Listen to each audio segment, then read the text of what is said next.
j'avais copié La Maman et la Putain, que j'avais fait les Amants réguliers.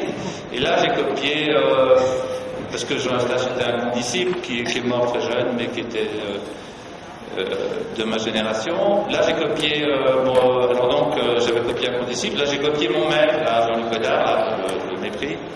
Et je pense, enfin, il faut être très humble, parce que dans le cinéma, il y a quand même des chefs-d'œuvre, quand même, qui sont plus grands que les films qu'on peut faire. Mais je pense que normalement, on devrait dire que ce sont des films académiques. Parce que, puisque je copie des films, c'est comme ça que faisaient les peintres dans l'ancien temps. Ils avaient un maître et ils faisaient le sujet que leur maître avait traité en observant comment leur maître l'avait fait. Mais je pense que ça échappe à l'académisme parce qu'en fait, j'essaie de copier juste le noyau du film. Je copie pas l'extérieur, je copie pas le film. Je copie quelque chose qui est de l'ordre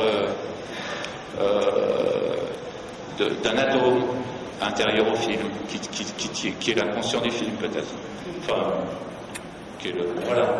Mais moi je trouve qu'il vaut mieux quelque part avoir des maîtres et aussi par exemple Léo Scarax est un disciple de Jean-Luc Godard. Le fait qu'on soit deux vrais disciples de Jean-Luc Godard, parce que Léo il n'est pas du tout disciple de moi, si je puis dire, c'est le moins qu'on puisse dire, mais par contre il l'est Jean-Luc Godard, ça nous rapproche de Oscarax. Et je pense que dans l'art, dans le cinéma, le fait qu'il y ait une tradition comme ça de facture, si on peut dire, c'est pas mal, je pense.